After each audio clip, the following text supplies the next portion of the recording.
Bonjour et bienvenue dans le guide où nous vous expliquons pas à pas comment présenter votre demande au programme Ignite Culture 2022, un programme ACPU et Culture pour l'Afrique de l'Est. Je m'appelle Mars Massaï et je vais vous guider tout au long de ce processus de candidature. Il vous faudra environ 60 à 90 minutes pour remplir ce formulaire.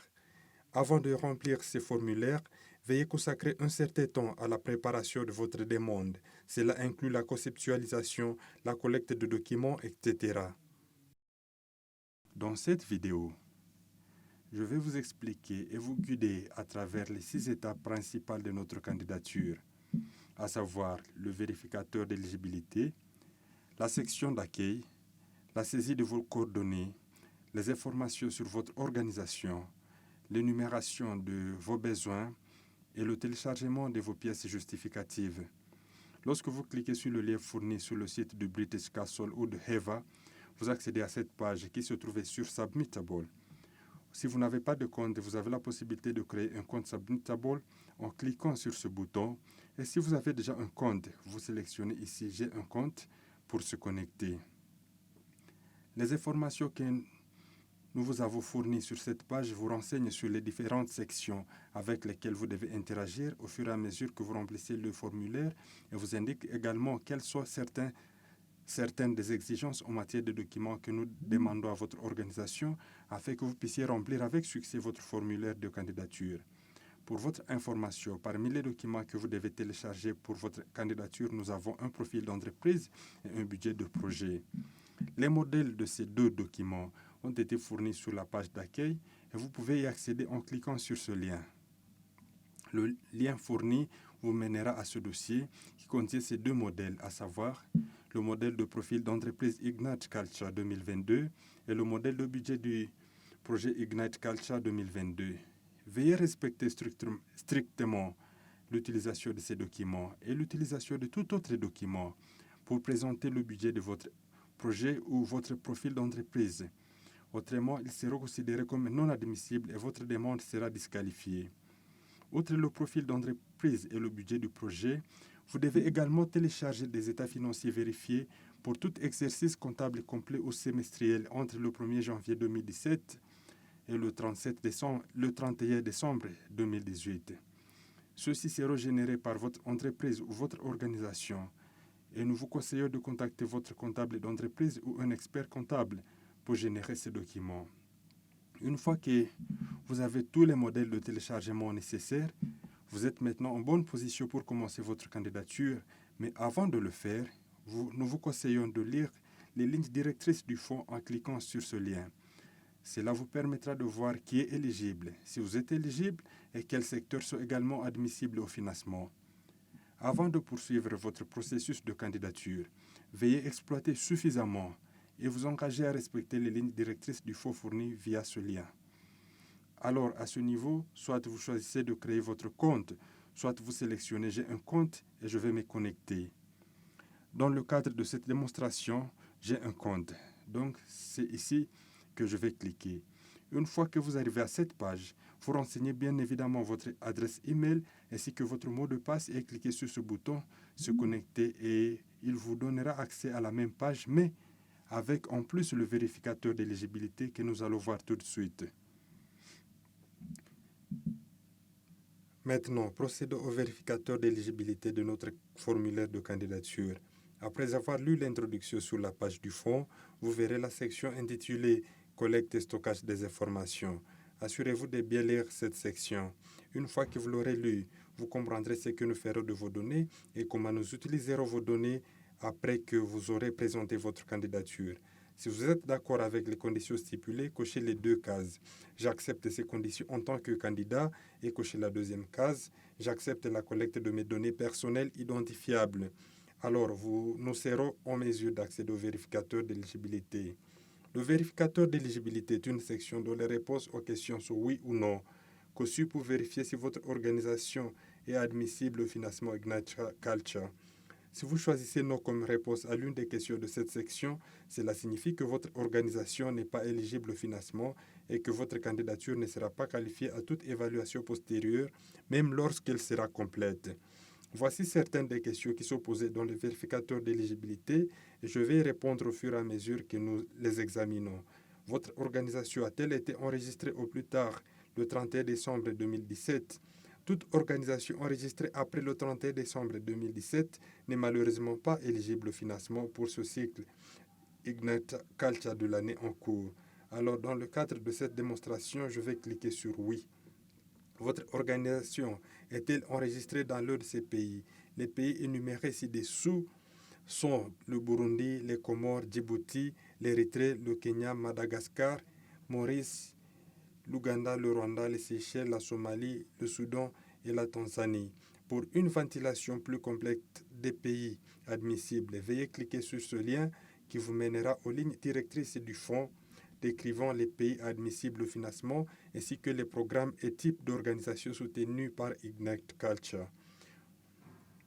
Votre projet doit être mis en œuvre dans un ou plusieurs des pays ACP d'Afrique de l'Est énumérés dans la liste ci-dessous. Pour accéder à notre liste d'exclusion et voir les activités non éligibles au financement, cliquez sur ce lien ici et vous serez redirigé vers notre liste d'exclusion. Au fin de cette candidature, je suppose que j'ai lu la liste d'exclusion fournie. Les activités principales de votre organisation relèvent-elles des secteurs culturels et créatifs? Ma réponse est oui. Pour une meilleure compréhension de notre définition des secteurs culturels et créatifs, veuillez consulter la liste fournie dans la description de la question ci-dessous.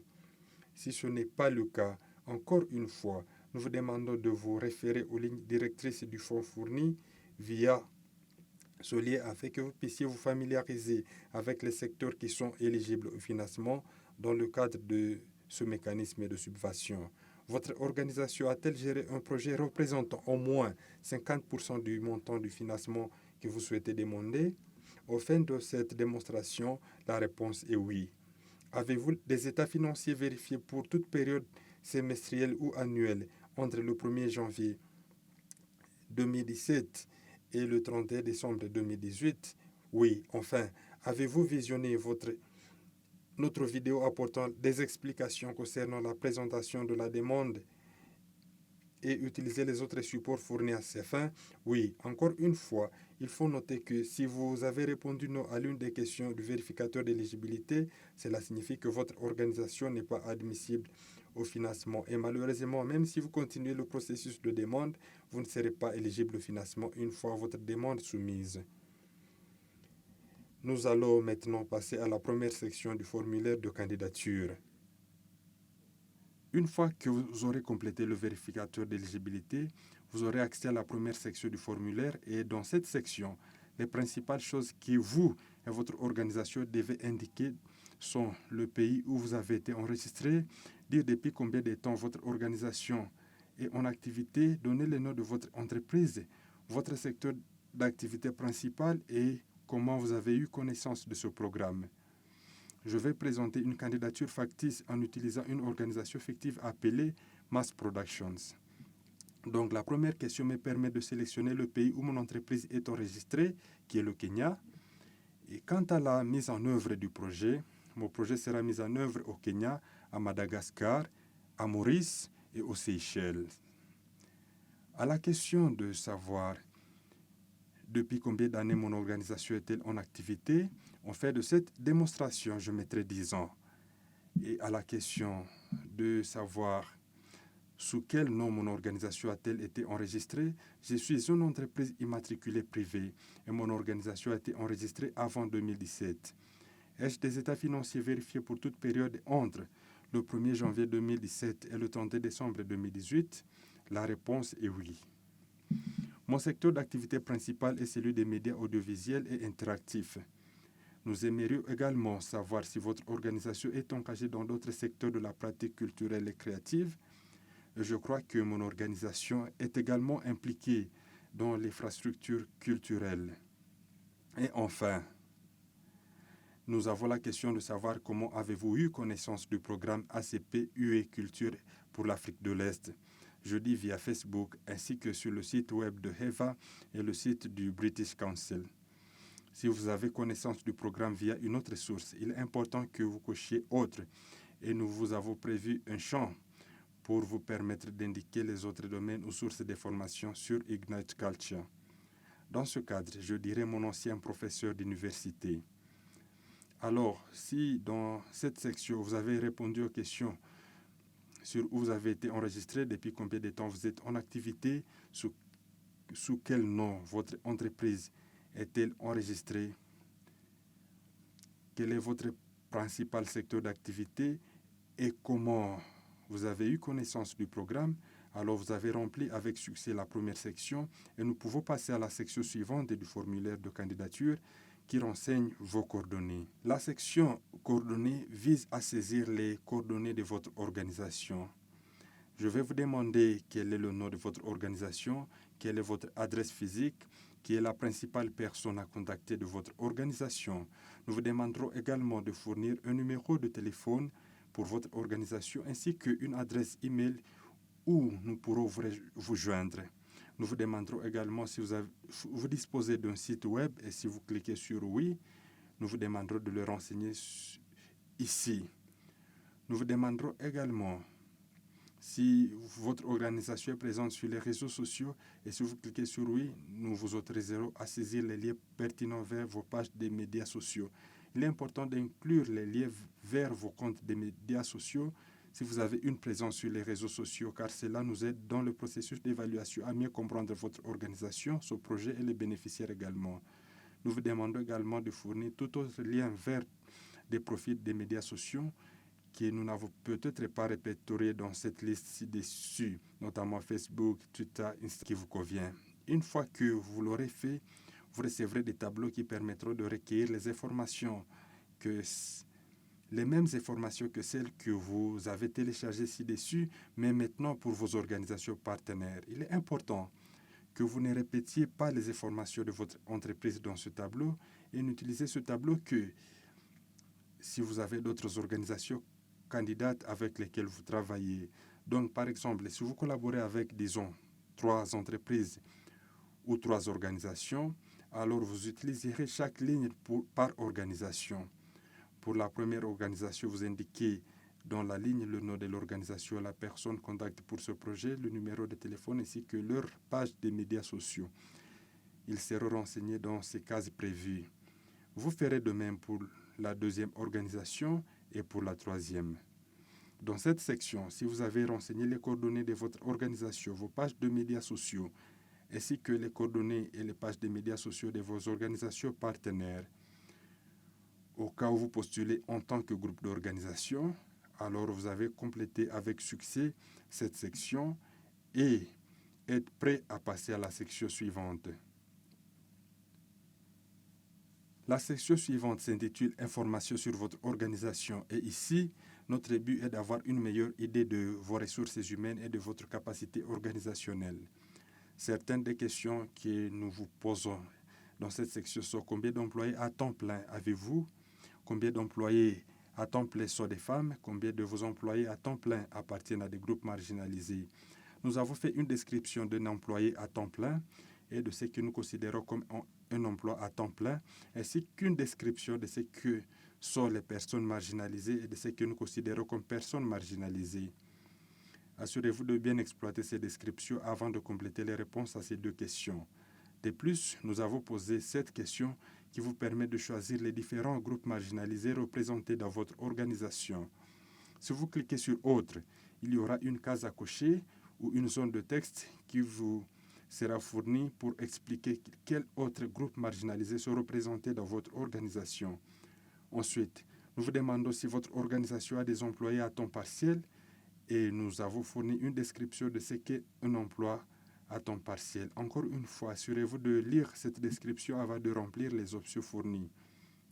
Nous demandons également si votre organisation a des employés à temps partiel et nous avons fourni une description de ce que nous considérons comme un emploi à temps partiel. Si vous cliquez sur oui, il y aura d'autres questions auxquelles vous devrez répondre et il s'agit du nombre d'employés à temps partiel de votre organisation, combien de ces employés à temps partiel sont des femmes et combien de vos employés à temps partiel appartiennent à des groupes marginalisés. Encore une fois, nous avons fourni les descriptions pertinentes. Assurez-vous d'interagir avec toutes ces descriptions pertinentes avant de sélectionner des options ou des réponses aux questions posées dans cette section.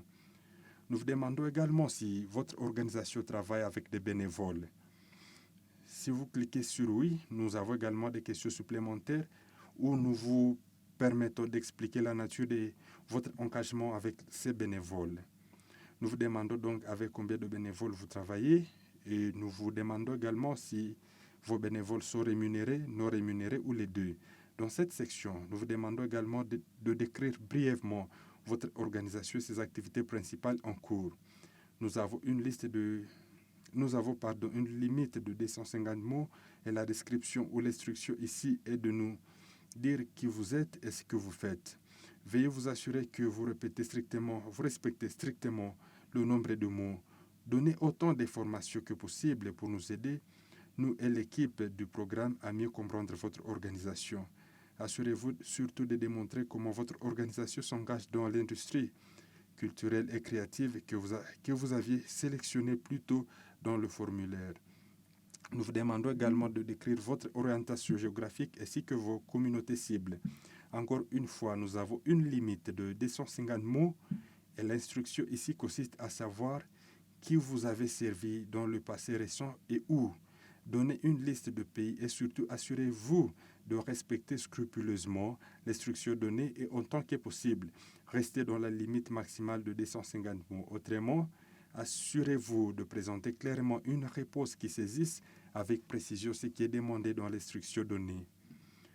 Ensuite, nous vous demandons également lequel des éléments suivants votre organisation a-t-elle mis en place: système de comptabilité manuel, système de comptabilité numérique automatisé, politique de RH, politique d'impact environnemental, etc.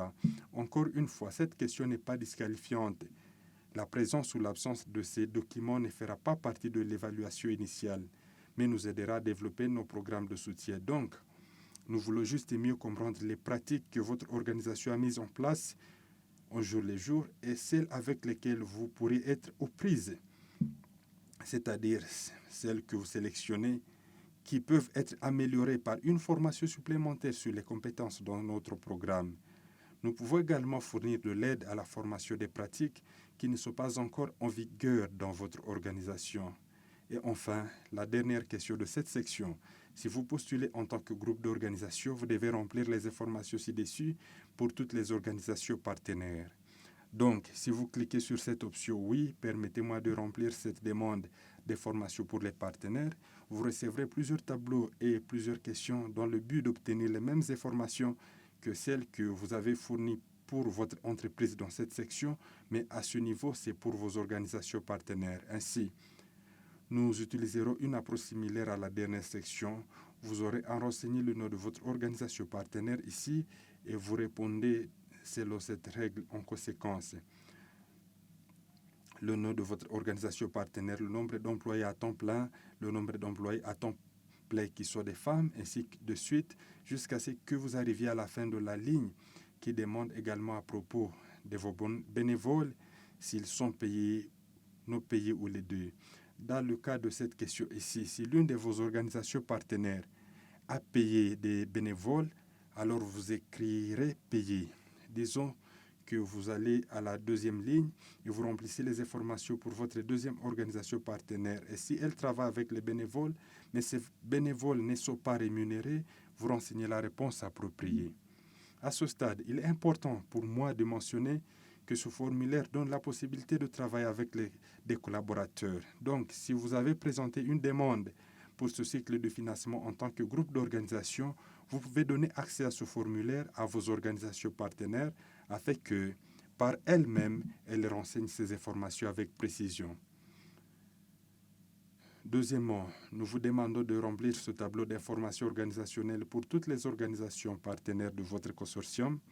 Et celui-ci pose la même question sur l'organisation, sur la capacité de l'organisation. Donc, vous allez renseigner le nom de votre organisation partenaire et c'est une série de questions dont les réponses sont oui ou non. La première étant, pour cette organisation partenaire, avez-vous un système de comptabilité manuel? Si la réponse est oui, veuillez saisir oui. Deuxième question, avez-vous un système de comptabilité numérique automatisé? Si la réponse est non, veuillez saisir la réponse appropriée et ainsi de suite. Encore une fois, faites-le pour toutes les organisations partenaires qui font partie de votre consortium. Encore une fois, nous vous avons demandé de décrire brièvement vos organisations partenaires et leurs activités en cours. Veuillez consulter ou informer vos partenaires pour répondre à cette question de la même manière que vous l'avez fait pour la question précédente. Vos organisations partenaires doivent nous dire qui elles sont et ce qu'elles font.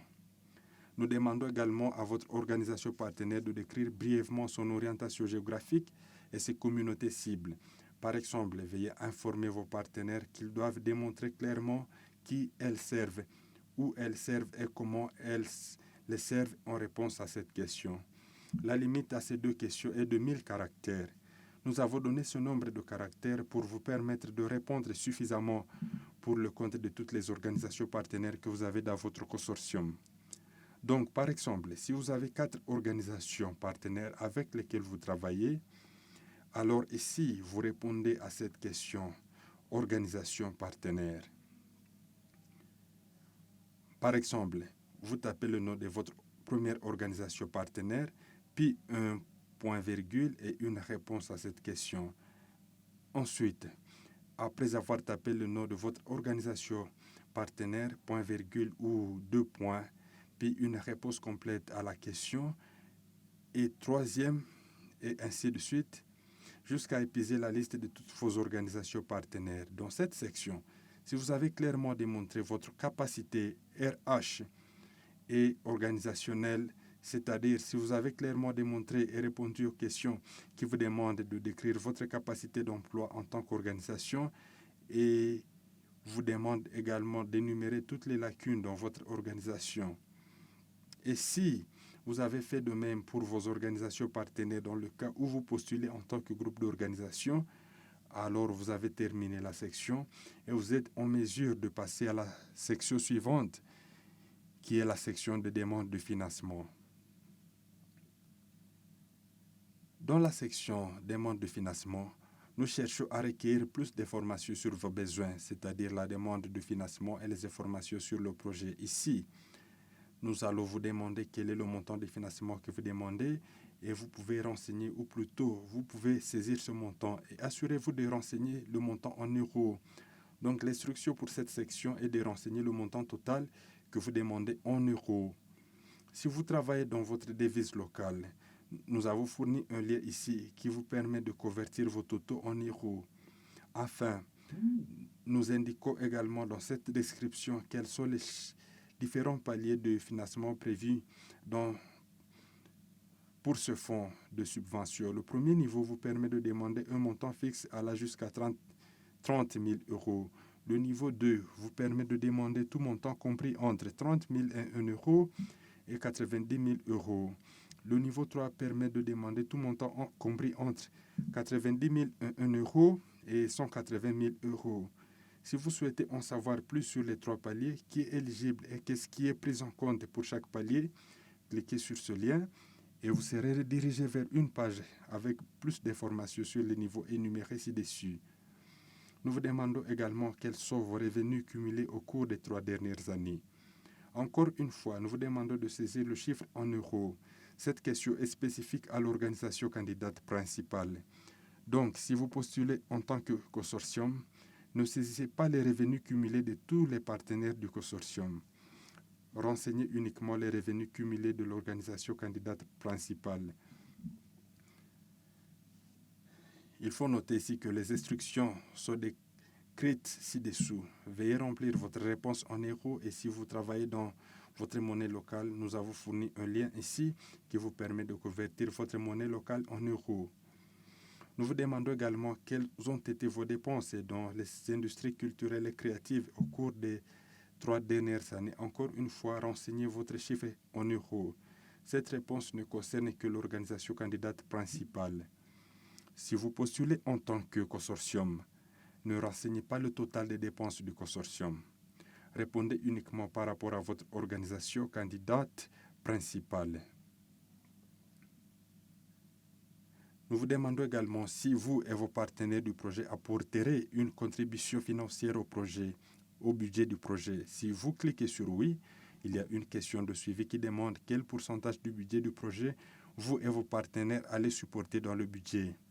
Veuillez noter qu'une contribution au budget n'a aucune incidence sur l'admissibilité de votre demande. Nous avons également demandé si votre projet bénéficiera de financements provenant d'autres sources. Si vous cliquez sur oui, il y a une question de suivi où nous demandons quel pourcentage de votre budget de projet est couvert par le cofinancement. Nous vous demandons également quel est le titre du projet pour lequel vous cherchez du financement. Vous pouvez écrire la réponse dans la zone de texte fournie. Nous vous demandons quel est l'objectif principal de votre projet proposé.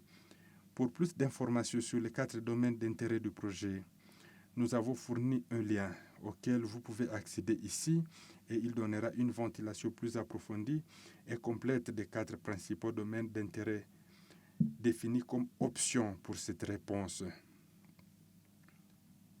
Si vous sélectionnez un domaine d'intérêt de projet ici, il y aura des questions de suivi qui cherchent à comprendre ce qu'est la sous-section ou les sous-focus de votre projet. Par exemple, si nous choisissons augmenter la qualité et ou la quantité des biens et services créatifs et culturels, nous voyons ici la question complémentaire suivante. Quelle est la sous-section de votre projet proposé? Il peut s'agir du soutien à une entreprise existante, du soutien à la production ou des espaces physiques. Sélectionnez l'option la plus pertinente à votre projet et vos besoins organisationnels pour ce cycle de financement. Nous vous demandons également si votre projet a d'autres domaines d'intérêt. Veuillez répondre en conséquence. Et si votre projet n'a pas d'autres domaines d'intérêt ou des domaines d'intérêt supplémentaires, alors nous avons prévu cette option. Il n'y a pas d'autres domaines d'intérêt que notre projet aborde. Maintenant, nous voulons mieux comprendre le projet que vous proposez et pour cela, nous avons posé cette question. Décrivez brièvement le projet pour lequel vous demandez le financement. Nous avons une limite de 500 mots pour cette réponse. Nous avons une instruction et pour cette section et tout comme pour toutes les autres sections du formulaire de candidature, veuillez vous rassurer de respecter strictement les descriptions et les instructions fournies pour toute question ayant des descriptions ou instructions. Ainsi, par exemple, dans votre réponse, nous vous demandons de préciser la localisation de la mise en œuvre du projet. En réponse, mettez votre pays, votre ville ou votre région. À quel besoin ou à quelle lacune répond le projet proposé, c'est-à-dire pourquoi le projet est-il important. Renseignez la durée estimée des activités du projet. Autrement dit, quelle activité allez-vous mener et combien de temps durera l'ensemble du projet. Le rôle de la technologie numérique, le cas échéant. Comment votre projet intégrera-t-il ou développera des plateformes numériques telles que les sites, les médias sociaux, le commerce électronique, etc. Dans sa mise en œuvre, quel est l'impact prévu du projet sur vos objectifs organisationnels et votre développement? En d'autres termes, comment ce projet intégrera-t-il ou s'appuiera-t-il sur votre travail précédent? Et enfin, une réponse à toutes ces informations demandées. Lorsque vous répondez à cette question, nous vous demandons également de décrire brièvement les bénéficiaires cibles de votre projet. Encore une fois, nous avons une limite de 500 mots. Nous avons une instruction et plutôt un groupe de questions instructives à considérer lorsque vous répondez à cette question. Où se trouvent vos bénéficiaires cibles, votre pays, votre ville ou votre lieu de résidence? Quelle est la tranche d'âge de vos bénéficiaires cibles? Quelle est la répartition par sexe de vos bénéficiaires cibles? C'est-à-dire combien de femmes et ou combien d'hommes comptez-vous atteindre? Énumérez tous les groupes marginalisés représentés dans vos bénéficiaires cibles. Comment atteindrez-vous vos bénéficiaires cibles avec des informations sur cette opportunité? Comment vos bénéficiaires accéderont-ils à ce projet? Comment les bénéficiaires bénéficieront-ils de ces projets et pendant combien de temps? Chaque bénéficiaire sera-t-il impliqué dans le programme? Veuillez vous assurer que votre réponse à cette question contient les réponses à ces 10 descriptions fournies ci-dessous. Nous vous demandons également quel domaine de ce projet améliorera pour vos bénéficiaires et nous avons fourni une liste d'options ci-dessous. Si vous cliquez sur « Autre », il y aura une zone de texte fournie qui vous permettra d'entrer ou de saisir d'autres domaines d'amélioration que nous n'avons pas répertoriés comme une option ci-dessus. Nous avons posé une question similaire, mais maintenant, comment ce projet améliorera votre organisation? Si vous répondez comme ou si vous postulez en tant qu'organisation individuelle, bien sûr, sélectionnez les options qui s'appliquent à vous Et si vous postulez en tant que groupe d'organisation, sélectionnez autant de réponses que celles appliquées à votre consortium ou à votre groupe d'organisation. Nous vous demandons si votre organisation dispose des ressources humaines et de l'expertise nécessaire pour toutes les activités du projet décrites dans la section. Ici, si vous n'avez pas démontré la capacité à livrer votre projet avec compétence, veuillez utiliser cette section pour montrer comment vous allez recruter les compétences nécessaires à la réalisation du projet. Donc, si vous cliquez sur « Oui », nous supposerons qu'à l'interne, vous avez toutes les compétences nécessaires pour exécuter ce projet. Si vous cliquez sur « Non », vous recevrez une zone de texte qui vous demandera de décrire brièvement les rôles du nouveau personnel additionnel, du nouveau personnel ou du personnel supplémentaire dans le projet. Puis, nous vous demanderons d'énumérer vos 3 principaux besoins non financiers qui permettraient de renforcer la capacité de votre organisation. Nous avons prévu une instruction textuelle ci-dessous. Les besoins peuvent inclure, mais sans se limiter, à la formation et le renforcement des capacités dans différents départements administratifs, les connaissances techniques, l'archivage de données ou des fichiers existants, et ainsi de suite. Dans cette section, si vous avez clairement démontré combien vous voulez et ce que vous voulez en faire, quel est le titre de votre projet, quels sont les domaines d'intérêt de votre projet, et vous avez assuré le strict respect du nombre de mots, ainsi que les instructions fournies pour les questions énumérées, alors vous avez rempli avec succès la section et vous êtes prêt à aller à la dernière section de votre formulaire de candidature. La dernière section de notre formulaire de candidature vous permet de télécharger vos pièces justificatives et nous vous demanderons ici de télécharger les 3 documents sur lesquels vous avez été informé précédemment dans l'introduction ou la section d'accueil de ces formulaires de candidature. Il vous sera notamment demandé de télécharger votre profil d'entreprise. Vous serez également invité à télécharger votre budget de projet proposé et enfin, vous serez invité à télécharger les états financiers vérifiés pour 2017 et 2018. Dans la section, une fois que vous avez téléchargé tous les documents demandés dans le format demandé, vous avez rempli avec succès la section et vous avez atteint la fin de notre formulaire de candidature. Vous pouvez cliquer sur le bouton Apply Now pour terminer votre formulaire de candidature. Vous pouvez cliquer sur Save the Draft si vous souhaitez revoir le formulaire ultérieurement et ajouter toute information que vous n'aviez peut-être encore lors de votre première tentative de candidature. Notez que toute question avec astérisque rouge sur ce formulaire et dans toutes les sections est obligatoire. Vous ne serez pas en mesure de soumettre votre candidature si vous n'avez pas répondu à toutes les questions avec astérisque rouge. Une fois que vous avez cliqué sur Apply, votre formulaire sera envoyé dans le système et l'équipe Ignite Culture vous communiquera les prochaines étapes. Merci beaucoup d'avoir pris le temps de regarder cette vidéo sur le processus de candidature. Encore une fois, assurez-vous de respecter strictement les informations fournies dans cette vidéo ainsi que les instructions données dans les questions sur le formulaire de candidature. Ceci conclut notre vidéo didactique sur comment faire une demande. Merci d'avoir pris le temps de regarder la vidéo. Nous espérons que les informations fournies vous seront utiles lorsque vous présenterez votre candidature de demande de financement à Ignite Culture 2022 et si vous respectez scrupuleusement les instructions fournies, votre demande aura de très bonnes chances de passer à l'étape de la présentation devant le jury. Merci encore une fois et nous souhaitons bonne chance à votre candidature.